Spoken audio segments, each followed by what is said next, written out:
Para mí, Centroamérica, somos los centroamericanos y quienes con nosotros habitamos un territorio bendecido por Dios que Él nos dio a través de nuestros antepasados para que lo engrandeciéramos administrándolo para los que vienen después, con autoridades que deben estar al servicio de los centroamericanos.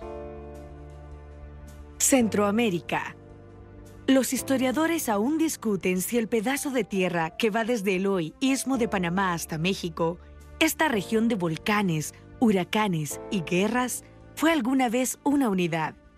Tal vez la historia compartida no sea más que una sucesión de anhelos militares expansionistas, de autoritarismos comunes, de colonialismos que dibujaron o borraron fronteras a su antojo. Tal vez ni siquiera la independencia de Centroamérica significó su verdadera independencia regional y tuvo que venir, 35 años después de aquel grito, el filibustero estadounidense William Walker, para que por primera vez los pueblos del antiguo reino de Guatemala lucharan unidos en contra de un yugo opresor. Tal vez el sueño de la federación fracasó. Todos los propósitos de reunificación fallaron, uno tras otro hasta 1921. Tal vez se guardó en algún armario la bandera de la unidad política de Centroamérica. Se perdió el rumbo y se le dio pauta a la fragmentación en repúblicas individuales y enfrentadas entre sí.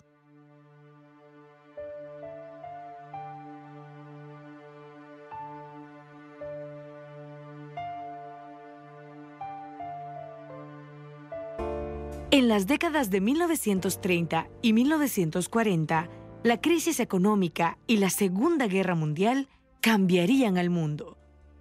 En Centroamérica fueron años de hierro, de dictaduras, pero con el medio siglo llegaría una bocanada democrática para el Istmo en el corazón de las Américas. Se abrió la puerta a elecciones relativamente libres. Se reformaron varias de las constituciones vigentes para cimentar jurídicamente la ola de cambios y nuevos esfuerzos. Se apostó por la educación, el trabajo obrero y la seguridad social. Mientras el mundo entero se reinventaba, regresó el sueño de una patria grande centroamericana, considerada entonces la tercera potencia mundial exportadora de café, y cuyos cielos eran surcados por varias aerolíneas nacidas en su propio territorio, una de las cuales llegaría a rivalizar con las potentes empresas aéreas de los Estados Unidos. Hay un espíritu optimista en el occidente capitalista respecto de las posibilidades de la modernidad y de la modernización. Y se necesitaba hombres en el sentido genérico, que tuvieran suficiente visión para buscar nuevas fórmulas que pudieran ayudar a Centroamérica a levantarse. Durante la posguerra, Estados Unidos potenció una industrialización acelerada en diversas partes del mundo. Aunque para la potencia del norte, la democratización centroamericana no tuviera ninguna importancia, era al menos el momento propicio para que la región diera el paso de economías fundamentadas en la agricultura a estados más modernos. Era el momento para una transformación crucial orientada a un estado de bienestar efectivo, con exportaciones de materias primas y de productos manufacturados e industriales. Era el momento para que un puñado de economistas y abogados imaginaran una nueva Centroamérica. El doctor Noriega Morales, además, era ministro de Economía y se comunicó con otros colegas de él a nivel centroamericano. Uno de ellos era Jorge Sol Castellanos, que era ministro de Economía de El Salvador. Y un tercero era Enrique Delgado, que era el ministro de Economía de Nicaragua.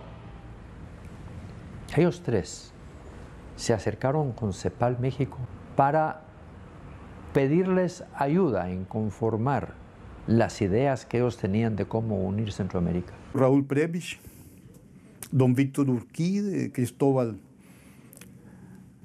casas, una serie de pioneros realmente muy importantes. Los cepalinos, como se les ha llamado siempre, estaban empujando un nuevo modelo de desarrollo que tiene importancia, muchísima importancia, porque tal vez es la única oportunidad en América Latina en que hemos tenido un modelo propio de desarrollo. Como teórico pilar para ese proceso, en 1951 se crea la Organización de Estados Centroamericanos, ODECA, un mecanismo de unificación de los países del Istmo mediante reuniones de cancilleres, que tuvo su sede permanente en la ciudad de San Salvador bajo la dirección inicial del abogado salvadoreño Dr. José Guillermo Trabanino. La ODECA fue un intento de diálogo político en la región. Sustituir esos viejos sueños de generar de una vez una federación regional que fracasaron y hasta guerras nos produjeron, por un proceso de diálogo político similar al que se abría a partir del año 48, cuando la Unión Panamericana se convirtió en la OEA. Y por otro lado, en paralelo, pero no totalmente separado, ni totalmente incorporado, empieza a gestarse el proceso de integración económica. Todos los gobiernos aceptaron, digamos, promover un esquema económico basado en la idea de Raúl Pérez de la sustitución de importaciones, lo cual efectivamente dio cabida para la constitución del Tratado de Integración Centroamericana Económico, a la idea de aquella conformación de la Unión Aduanera Regional que terminó llamándose Mercado Común Centroamericano. Y se comenzaron a utilizar cursos sobre derecho de integración.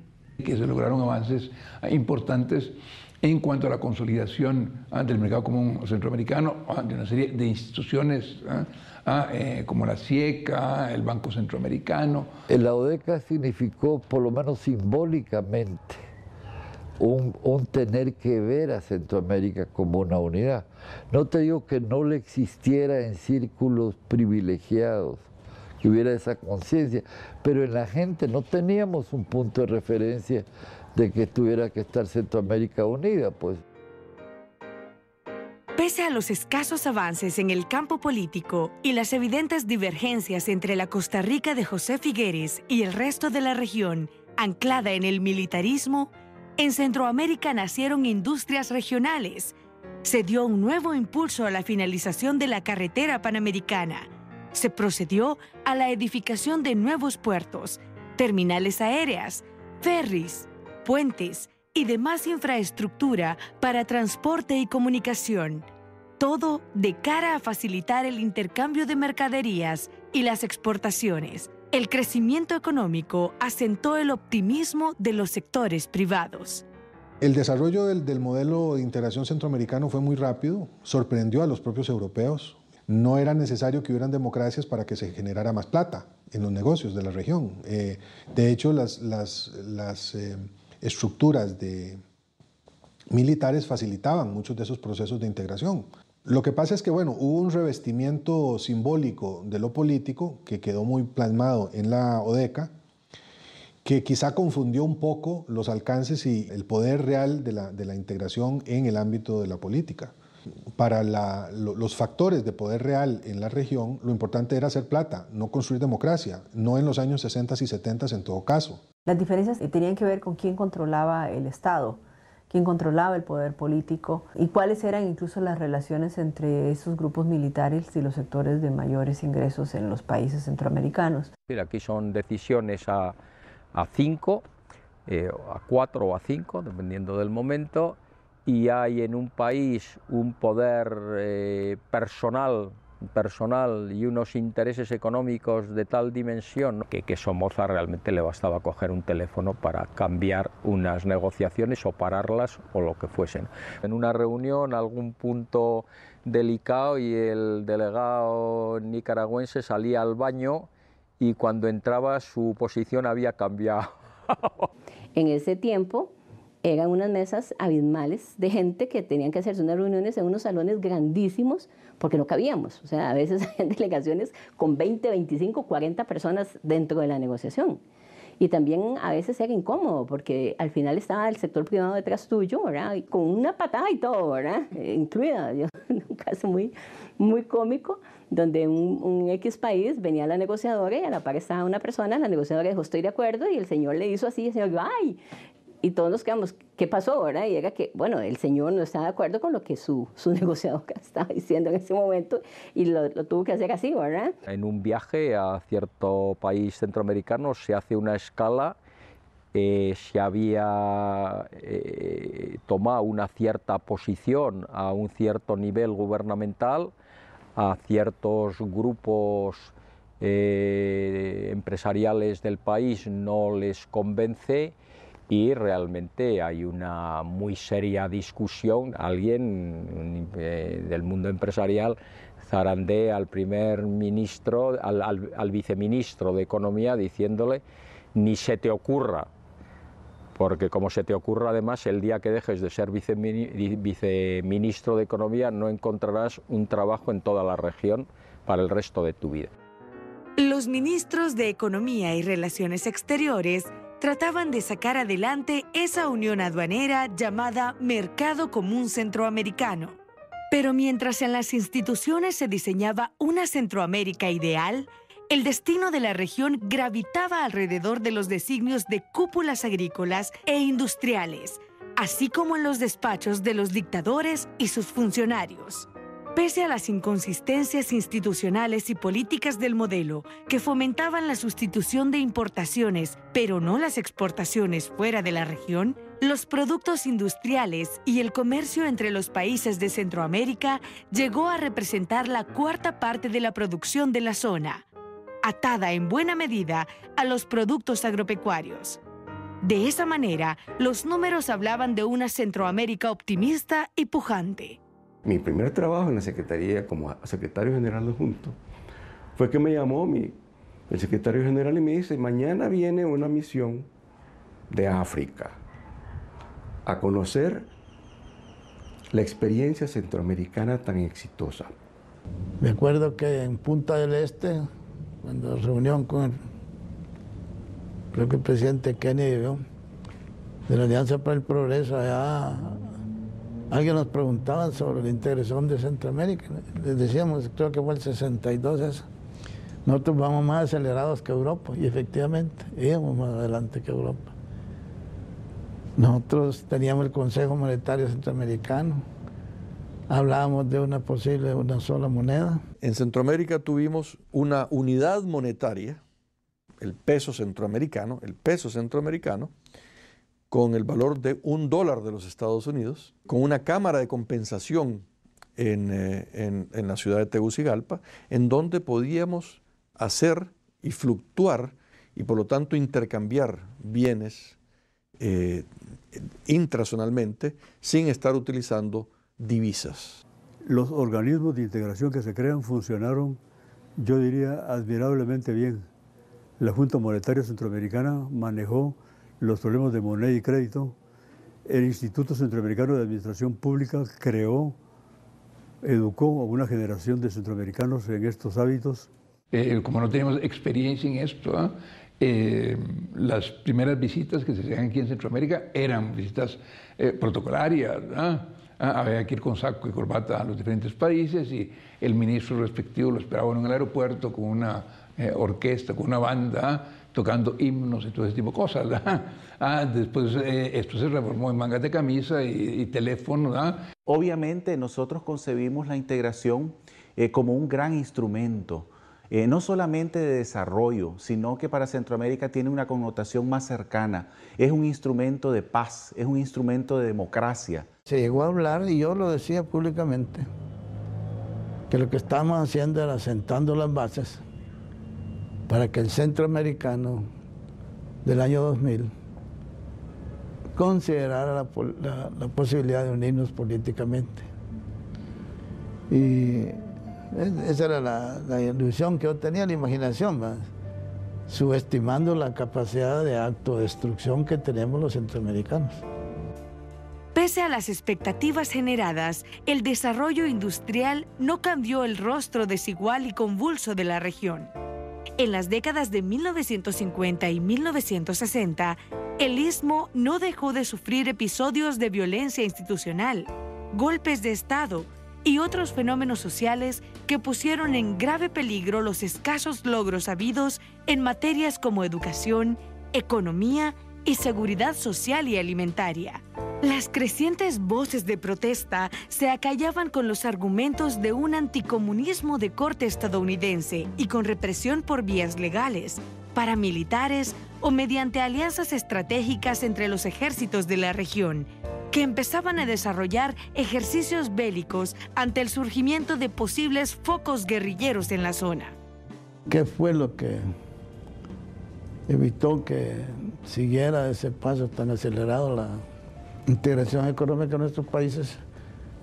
Mi opinión fueron los golpes militares, fueron las fuerzas armadas de cada país, de los 3 del norte. El primer golpe militar fue contra el presidente Diego Fuente en Guatemala. El segundo fue contra el presidente Lemos en El Salvador.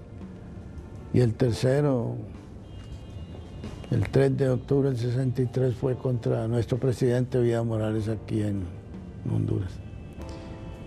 Y cada ejército, Fuerza Armada, ha sido un feudo de su país, ¿no? Para explotarlo, para aprovecharlo. En este contexto, tenía que ser una guerra, la de 1969 entre Honduras y El Salvador, la que finalmente condenara a la ODECA y al mercado común centroamericano a un estado de lenta agonía. Mi tesis es que exactamente la guerra con Honduras nace de lo económico, no de lo político.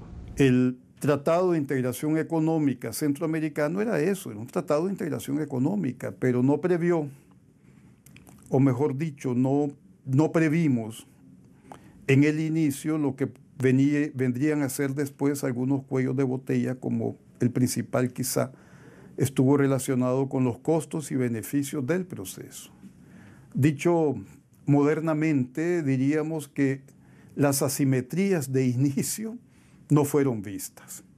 Y esto provocó en algún momento tensiones entre los países. Pues siempre hubo una queja de dos países que eran de alguna forma los menos favorecidos con el proceso. Y me refiero concretamente a las repúblicas de Nicaragua y la República de Honduras. O sea, los salvadoreños entraban a Honduras, cultivaban para vender en El Salvador.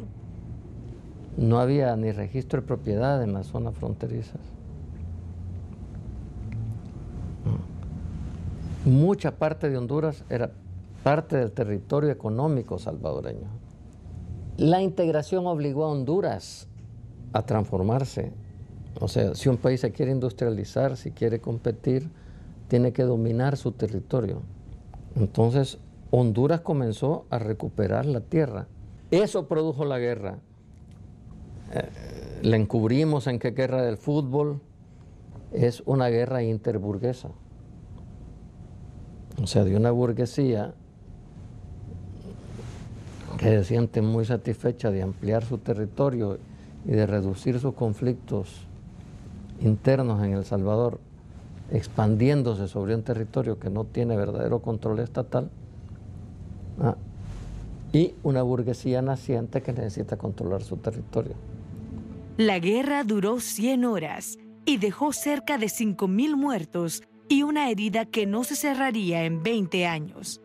Honduras se apartó de la integración y del mercado común centroamericano. Pero eso dio al traste con la integración. El gobierno nuestro, creo yo, en aquel entonces, creo yo que una forma que no era lo más inteligente, se retiró del mercado común, ¿verdad? Yo les decía, miren, si ahorita en Salvador y Honduras estamos iguales, solo tenemos el mercado de 4 países. El Salvador tiene todo menos Honduras, y Honduras tiene todo menos El Salvador. Yo me acuerdo porque estuve en la reunión donde los ministros de Economía iban a firmar ya el acuerdo de los 5. para que Honduras se mantuviera. Y el ministro de Economía de El Salvador en ese momento dijo, ¿qué problema? No puedo firmar porque se me olvidó el bolígrafo. Y contó con el apoyo primero de Guatemala y dijéramos, no hubo suficiente presión de parte de Nicaragua y de Costa Rica. A Honduras se le consideraba en ese momento un socio minoritario. Era el fin del sueño de la ODECA. El comercio siguió, pero el modelo de integración se desangró hasta etapas casi terminales. Ni siquiera la vitalidad de la CIECA y su estudio de la década lograron evitar que el cortoplacismo ahogara los ideales de los centroamericanistas de los años 50 y 60, aquellas décadas que ahora se recuerdan como épocas de oro. Yo creo que la ODECA, su problema es que no logró encontrar su razón de ser. O sea, más bien fue incapaz de ser un instrumento para enfrentar los conflictos centroamericanos. Se plantea entonces un comité de alto nivel para la integración. Se plantean acciones comunes para la integración. CIECA comienza a trabajar en el 72. Pero ¿qué teníamos en el 72? Pues teníamos una Centroamérica fragmentada, un poco debilitada, porque lógicamente al estar 5 socios y uno se sale. Pero no era solo eso, o sea, en estos años que comienzan en la década de los 70 fueron muy difíciles para Centroamérica. En esos años difíciles, la preocupación de la mayoría de gobiernos centroamericanos se centraba en detectar y neutralizar a las nacientes organizaciones guerrilleras y maquillar ante la comunidad internacional las continuas violaciones a los derechos humanos en defensa del orden. El triunfo de los sandinistas en Nicaragua en 1979 y el apoyo de los Estados Unidos y la Unión Soviética a sus aliados dentro de la zona centroamericana pusieron un paro técnico a los esfuerzos por la unificación del Istmo. Desde fines de la década de los 70s hasta mediados de los 80s, las fuerzas productivas, políticas y ciudadanas de la región centroamericana se vieron estremecidas por la violencia, las migraciones forzosas y el descenso en la actividad económica y en el comercio intrarregional y hacia el exterior, en parte debido a la escasez de dólares, al control estatizado de los aparatos productivos y a las disposiciones de las fuerzas militares y guerrilleras en contienda. Como resultado evidente, Centroamérica perdió a casi 4 millones de sus ciudadanos, muertos, heridos, desaparecidos o emigrados durante esos años. Tuvo que haber cambios de gobierno en la convulsa Guatemala y la pacífica Costa Rica para que las guerras centroamericanas se liberaran de su inercia imparable. Yo aposté desde la campaña por una salida diplomática y la apoyé, primero contadora, después mi propia iniciativa de paz. Debo decirle que el gobierno de Estados Unidos redactó su propia iniciativa de paz y que en una de tantas reuniones el presidente Azcona me dijo, presidente, aquí hay una nueva iniciativa que se llama Wright por Jim Wright Reagan. Jim Wright era el presidente de la Cámara Baja, demócrata, y Ronald Reagan. La primera cosa que se plantea es la necesidad de hacer una reunión entre los presidentes para hablar de terminar con el conflicto entre los países y tratar de resolver los conflictos locales. O sea, el lanzamiento de un proceso de paz, pero en manos nuestras. Esto conllevaba un segundo elemento básico, salirnos de la Guerra Fría. Si nosotros seguíamos en la Guerra Fría, los Estados Unidos nos iba a poner en contra de Nicaragua e iba a haber una guerra generalizada porque Rusia y Cuba iban a apoyar a Nicaragua y bueno, ya conocemos la historia de Vietnam, Camboya y todos esos lugares. Y el tercer elemento básico era que no podíamos salir adelante si no estábamos todos juntos. En 1986 habían fracasado las soluciones negociadas. la contra seguía golpeando en Nicaragua, y ni en El Salvador ni en Guatemala se vislumbraba una victoria militar clara de uno de los bandos. Las rondas negociadoras de Contadora habían trabajado por la humanización de las guerras y la búsqueda de una salida adecuada que no llegaba. La palabra paz resonaba en las bocas de los centroamericanos, pero la omnipresencia de las potencias externas obstaculizaba cualquier acuerdo. Le hablé a Monseñor Quesada Toruño, que era en esa época el obispo de Zacapa, y por lo tanto de Esquipulas, ¿no? Le dije, mire, tenemos que estar en un lugar donde ni Dios Padre Todopoderoso sepa lo que estamos decidiendo, ni el Espíritu Santo tiene que estar ahí. Entonces me dijo, solo hay una solución. Un seminario de clausura, donde por ley de la iglesia solo pueden entrar los reyes y los presidentes. Ni mujeres, ni asesores, ni nadie.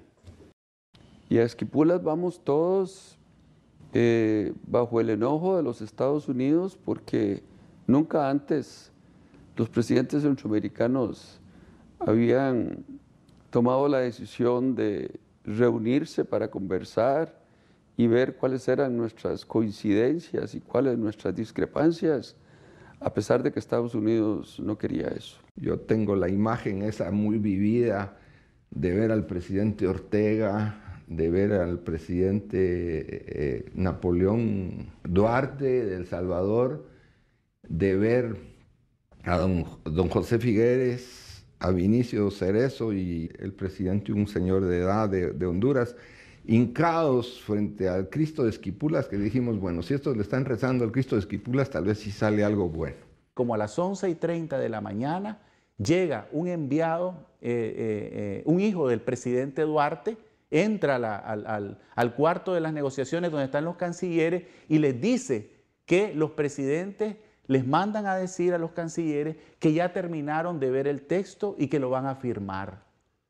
Entonces, algunos de los cancilleres dicen que eso no es posible porque ellos están trabados en la negociación de esos acuerdos y que por favor le ruegan al hijo del presidente Duarte que le diga a los presidentes que ellos están todavía en el proceso de negociaciones. Poco después regresa el hijo del presidente Duarte a decirles a ellos que los presidentes dicen que ya partieron para la firma y que los esperan a la firma y que se apuren porque si no, no llegan. Yo creo que lo que nos hizo ponernos de acuerdo al final fue, sí, un compromiso histórico con el país. Cada uno de nosotros lo tenía a su manera, pero lo teníamos. Segundo, una visión de mediano y largo plazo. La convicción de que solamente las decisiones políticas, unidad de objetivos, claridad de destino histórico y decisión de poner el desarrollo en función de la gente y no solo de los intereses,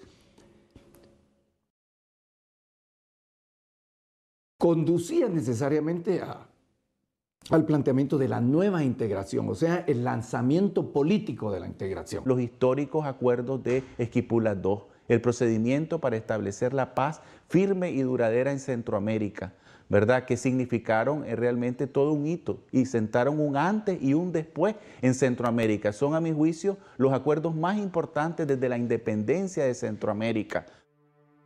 El Salvador seguiría en guerra 4 años más, Guatemala 8. Pero se había plantado la semilla de una nueva lógica política y unos nuevos valores comunes. Centroamérica con un parlamento regional, una corte de justicia, pero sobre todo un horizonte de convivencia que podía volver a llamarse Centroamérica.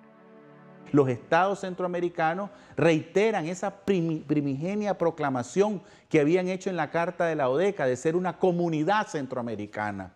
Así comienza el protocolo de Tegucigalpa, diciendo que Centroamérica es una comunidad económica y política, ¿verdad? Retomando entonces ese proceso de integración que se había visto obstaculizado por toda esta historia de violencia, por toda esta historia de desencuentro con el modelo democrático. Miles de muertos, miles de torturados, miles de desaparecidos.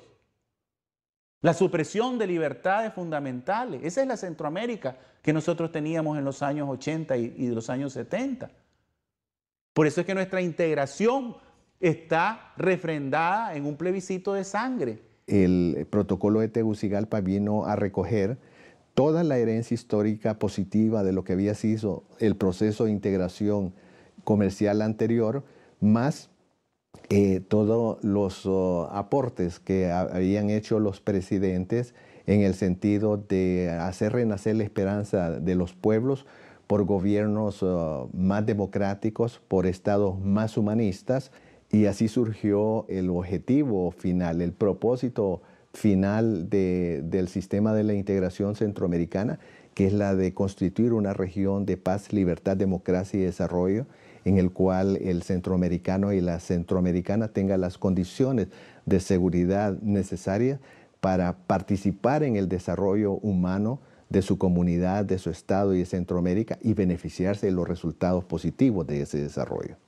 La complejidad de los nuevos tiempos dio pie a un sistema de integración centroamericana más complejo, más ambicioso, capaz de reunir a una Centroamérica que ya no es solo de 5 países e incorpora a Panamá, Belice y República Dominicana. Un sistema que por fin aspira a no ser solo económico y discute sobre seguridad o medio ambiente, y que tal vez no encaja en ningún modelo teórico, pero es más real: el SICA. El modelo nuestro, hoy multidimensional, le da la oportunidad para poder establecer no solo diálogos políticos más fluidos, la concurrencia de ideas, la concurrencia de proyectos. También otra cosa que tiene el protocolo de Tegucigalpa, que es muy interesante, habla de un orden sistémico en cuatro grandes áreas, que es política, social, educativo, cultural y económica. Mucha gente cree que la integración centroamericana es solo económica, pero es un fenómeno integral. El mismo protocolo dice, forman un todo indisoluble. Poner de acuerdo a 7 estados miembros, con diferentes visiones, diferentes intereses, diferentes perspectivas, diferentes ideologías en algún momento, podríamos pensar. Entonces, y nosotros somos el sándwich, somos el jamón del sándwich, donde nosotros tenemos que buscar cómo conciliamos un interés que está en un extremo contra el que está en el otro extremo, llegarlos al punto de convergencia, al punto de negociación, al punto de interés de las partes. Y hay que lidiar con todos, y la Secretaría del SICA tiene que satisfacer a los 8 estados. Eso es bien difícil. Y en este caso, el saborear que estamos todos construyendo una agenda silenciosa, porque aquí las familias, nadie les preguntan si se pueden integrar o no. Aquí simplemente hay matrimonios de guatemaltecos con salvadoreños y viceversa, salvadoreños con hondureños y viceversa, así toda la región. Centroamérica tiene un futuro, pero ahora hay que hacer algo más concreto y algo que pueda ser compartido por la sociedad y consultado con la sociedad. En realidad, el proceso de integración no va a avanzar mientras no se incorpore efectivamente la sociedad haga suyo el proceso. Los burócratas de la institucionalidad piensan que no hay un SICA más allá de esa plataforma institucional. Claro que hay un SICA más allá. Está en la sociedad civil, está en los gobiernos municipales, está en los grupos y sectores empresariales, en la pequeña, mediana empresa que hace integración orientado a recuperar esa vasta fuerza social que no es plataforma institucional formal, pero que sí es parte del batallón de la integración. Y hace a veces más integración que la integración formal. Y ahí están los empresarios, ahí está la sociedad civil organizada, incluyendo mujeres, grupos afrodescendientes, grupos indígenas, ¿verdad?, que están comprometidos con la visión de la integración. Yo desde aquel entonces pensaba y sigo fiel a esa idea. La integración no es de ninguna manera la que puede solucionar los problemas de la pobreza, de la desigualdad, etcétera, porque las verdaderas soluciones tienen que provenir de los estados dentro de sus sociedades. Lo que no quiere decir que puesta la voluntad de los gobiernos en resolver esos problemas sociales,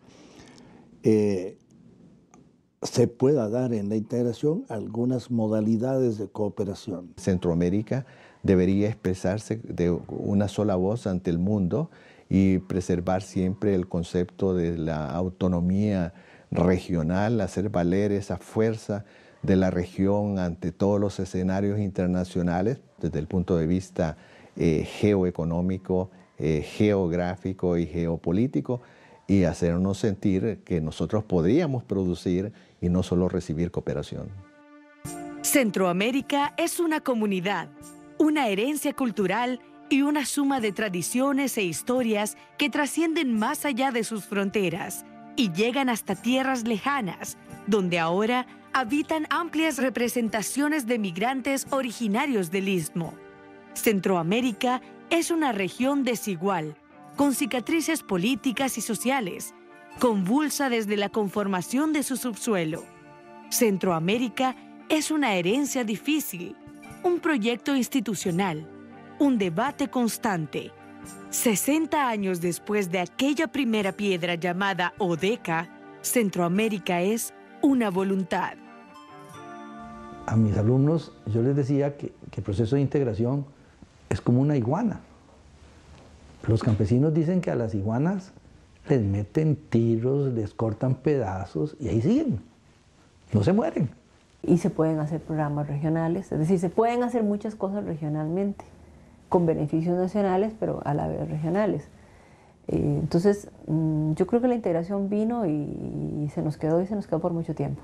Entonces, el proceso de integración no es un fin en sí mismo, sino es un medio para coadyuvar a que los países progresen económicamente, y el argumento de la integración no es para vernos simplemente más grandes.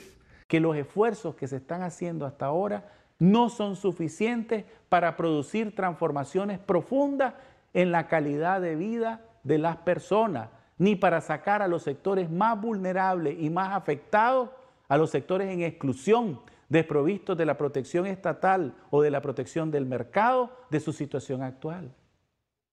Ese es el diagnóstico puro y simple de Centroamérica en este momento.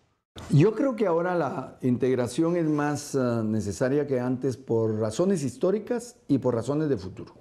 Hay diferentes visiones, modalidades, tiempos, estilos, pero sobre todo yo sí puedo dar fe que hoy por hoy los 8 líderes de los 8 países centroamericanos que conforman el SICA tienen la voluntad, y yo he recibido el apoyo de estos líderes, de este liderazgo de los jefes de Estado y de Gobierno, para continuar un proceso, por supuesto con velocidades distintas, porque eso es totalmente legítimo que cada país lo tenga. Por supuesto, este esquema o este modelo da de alguna forma